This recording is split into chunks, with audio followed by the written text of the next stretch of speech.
السلام علیکم ورحمۃ اللہ وبرکاتہ۔ محترم بزرگوں اور دوستو، دینی بھائیو، آج ہم پھر ایک مرتبہ حاضر ہیں آپ کی خدمت میں سورہ بقرہ کی آیت نمبر 6 سے 10 تک کے درمیان کا مختصر ترجمہ، مشکل الفاظ کا حل اور اس کی مختصر تفسیر لے کر کے۔ اعوذ باللہ من الشیطان الرجیم، بسم اللہ الرحمن الرحیم۔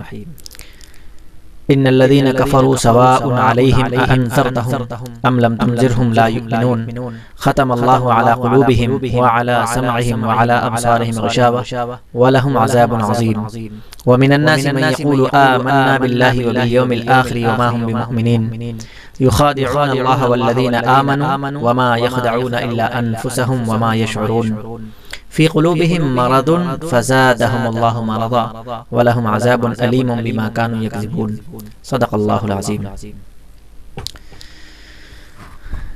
ان کا معنی ہوتے ہیں بے شک، ان الذین بلا شبہ جو لوگ، کفروا یعنی کفر کیے، سواء علیہم، سواء کا معنی آتا ہے دونوں حالتیں برابر ہیں، علیہم ان پر، یعنی حمزہ مفتوحہ جس حمزہ پر زبر ہو، عربی کے قاعدے کے حساب سے اس کا معنی ہوتا ہے کیا، حرف استفہام ہے۔ انذرتہم ام لم تنذرہم، آپ ان کو ڈرائیں یا نہ ڈرائیں۔ انذر ینذر انذارن کا معنی آتا ہے ڈرانا۔ لا یؤمنون، وہ ایمان نہیں لائیں گے۔ ختم یختم، ختمن کا معنی آتا ہے مہر لگانا۔ ختم اللہ، اللہ نے مہر لگا دیا ہے، علی قلوبہم، قلبن کی جمع قلوب، ان کے دلوں پر۔ وعلی سمعہم، سمعن کا معنی آتا ہے سماعت، کان۔ وعلی ابصارہم، بصرن کی جمع ابصار، معنی ہوتا ہے نگاہ۔ غشاوۃ، پردہ۔ ولہم عذاب عظیم، اور ان کے لیے بڑا عذاب ہے۔ ومن الناس من یقول، من تبعیضیہ ہے، ناس کا معنی آتا ہے لوگ۔ من یقول آمنا باللہ، قال یقول قولا کا معنی آتا ہے کہنا، بات کرنا۔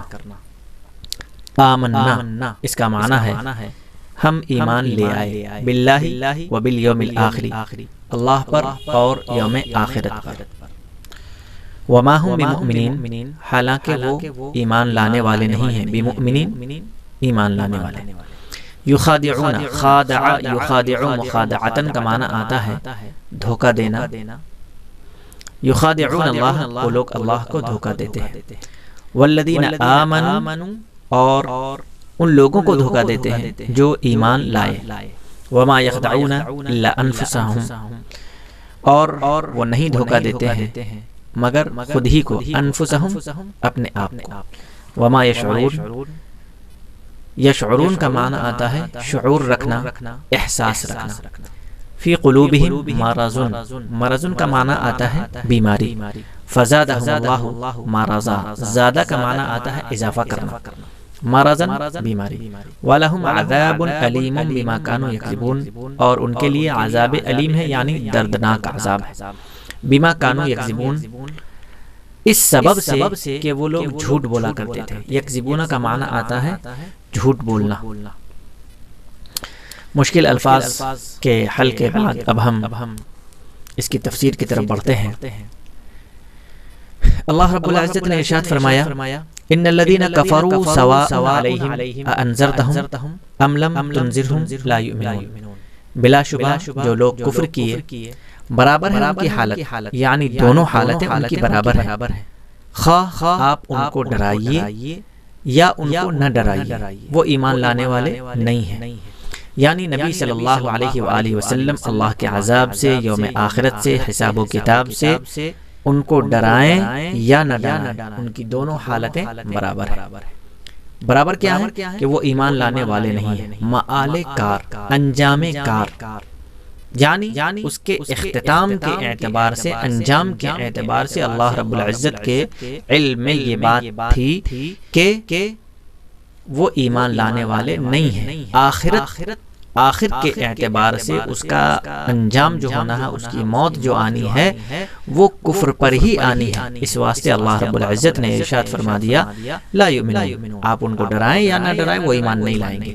لیکن اس کے باوجود اللہ کے نبی صلی اللہ علیہ وآلہ وسلم کی جو ذمہ داری ہے تبلیغ دین کی، اشاعت دین کی، اس فرض سے آپ سبکدوش نہیں ہو سکتے۔ لیکن اللہ کے نبی صلی اللہ علیہ وسلم کو جو تڑپ اور کڑھن رہا کرتی تھی، اس واسطے اللہ رب العزت نے انہیں دلاسا دلا دیا کہ دونوں حالتیں برابر ہیں، آپ ان کو ڈرائیں یا نہ ڈرائیں وہ ایمان لانے والے نہیں ہیں۔ اب سے پہلے جو سورہ بقرہ کی ابتدائی 5 آیتوں کی جو تفسیر ہم نے سنی ہے، اس میں اولین طبقے کا تذکرہ ہوا۔ انسان کے 3 طبقے کیے گئے، اس میں سے اولین طبقہ جو ہے وہ مومنین متقین کا طبقہ ہے، جو کامل و مکمل اطاعت گزار اور فرما بردار رہے۔ ان میں سب سے پہلا طبقہ جو تھا، یعنی مومنین متقین میں جو سب سے اولین لوگ ہیں، وہ انبیاء کرام کا طبقہ ہے، صحابہ کرام کا، شہداء کا، صالحین کا، ان کا طبقہ ہے جن کو ھدی للمتقین سے تعبیر کیا گیا اور ان کی صفتیں بیان ہوئی، یہ ہم پہلے سن چکے ہیں۔ اب اس درمیان میں ایک اور طبقہ ہے کہ جنہوں نے ہدایت کی باتوں کو، اللہ کے نبی صلی اللہ علیہ وآلہ وسلم کی تبلیغ کو، ان کے پیغام کو، ان کی رسالت کو سرے سے ہی نکار دیا۔ تو یہ وہ لوگ ہیں جنہوں نے کفر کیا، انہی کے بارے میں یہ بیان ہے کہ آپ ان کو ڈرائیں یا نہ ڈرائیں، دونوں حالت برابر ہے۔ اور وہ بات کیا ہے؟ ختم اللہ علی قلوبہم، اللہ رب العزت نے ان کے دلوں پر مہر لگا دی ہے، مہر لگا دی، ان کے دل پر مہر لگ چکے۔ اب ہدایت کی بات، اب ان کے لیے تبلیغ کی بات، رسالت کی بات، توحید اور آخرت کی بات، اللہ رب العزت کی آیات، قرآن کریم کے پیغامات، ان کی آیات ان کے دلوں پر کچھ اثر نہیں کرتی۔ وعلی سمعہم، اور اللہ رب العزت نے ان کے کان پر، سماعت پر بھی مہر لگا دی۔ بظاہر تو دیکھنے میں نظر آتا ہے کہ کان پر کوئی پردہ نہیں ہے، لیکن اللہ رب العزت نے ان کی سنوائی پر، قوت سماعت پر مہر لگا دی کہ ہدایت کی بات سن کر بھی انہیں ہدایت کی بات سن کر بھی انہیں ہدایت کی توفیق نصیب نہیں ہوتی۔ وعلی ابصارہم، اور ان کی نگاہوں پر بھی پردے ڈال دیے ہیں کہ براہین اور دلائل اور معجزات دیکھ کر بھی انہیں ایمان لانے کی توفیق نہیں ہوتی۔ غشاوۃ، ان کی آنکھوں پر بھی، قوت بصارت پر بھی اللہ رب العزت نے پردے ڈال دیے ہیں، جس کی وجہ سے انہیں ہدایت کی بات اثر ہی نہیں کرتی۔ وَلَهُمْ عَذَابٌ عَظِيمٌ، اور ان کے لیے بڑا عذاب ہے۔ بڑا عذاب کیا ہے؟ اس سے زیادہ خطرناکی اور ہولناکی کا عذاب اور کیا ہو سکتا ہے کہ جسے جہنم میں گھسیٹ کر ڈال دیا جائے، اس سے بڑا اور کوئی عذاب ہو ہی نہیں سکتا۔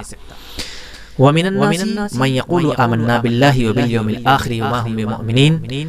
اور اب اس جگہ سے یہ جو 2 آیتیں تھیں، ان 2 آیتوں میں اللہ رب العزت نے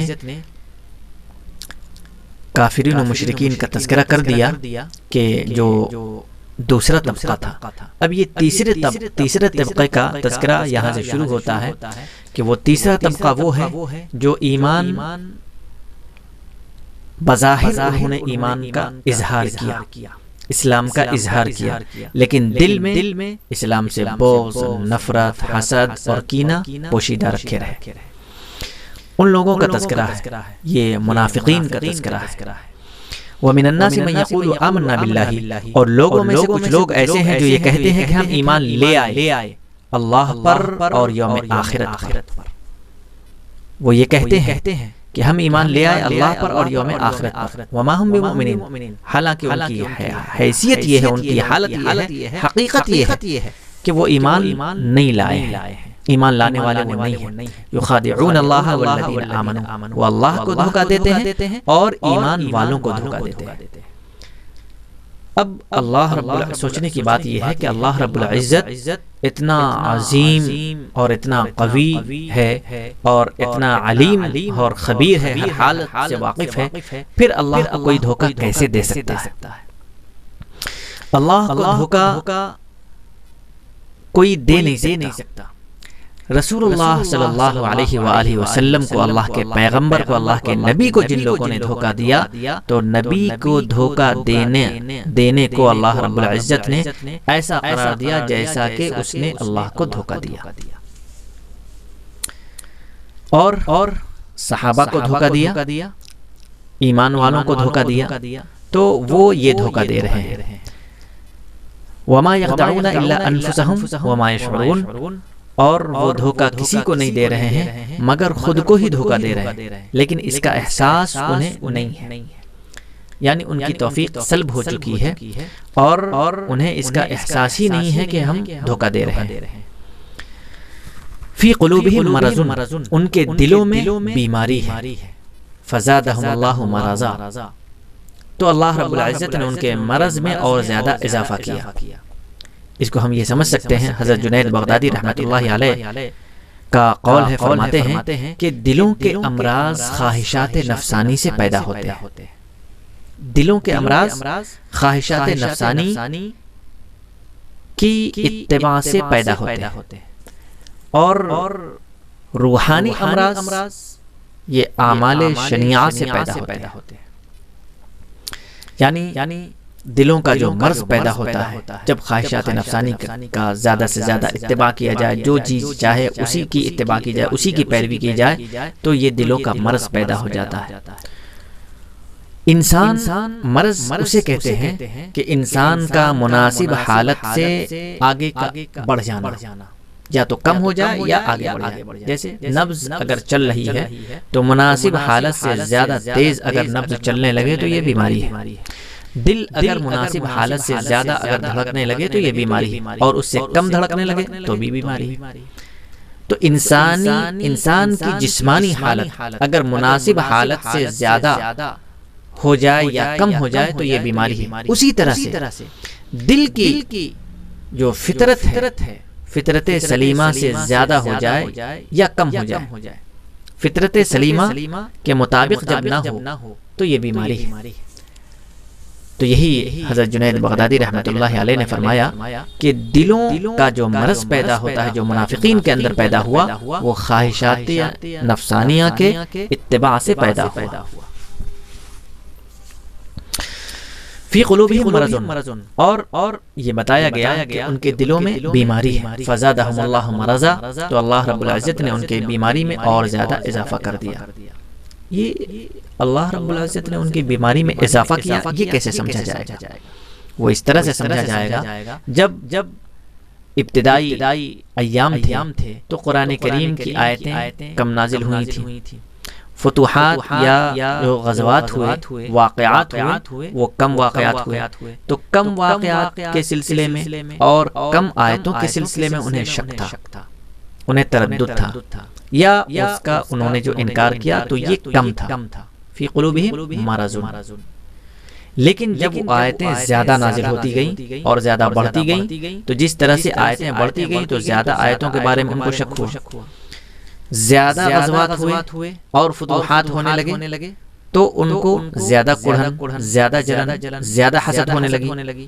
تو اس اعتبار سے اللہ رب العزت نے ارشاد فرمایا فزادہم اللہ مرضا۔ اسلام قرآن کریم کی آیتیں جیسے جیسے زیادہ نازل ہوتی گئیں، ان کا مرض ویسے ویسے اور زیادہ بڑھتا گیا۔ اسلام کی فتوحات جیسے جیسے ہوتی گئیں، صحابہ کو، رسول اللہ صلی اللہ علیہ وآلہ وسلم کو فتوحات جیسے جیسے ہوتے گئے، ویسے ویسے ان کے بیماریوں میں، ان کے مرض میں اضافہ ہوتا چلا گیا۔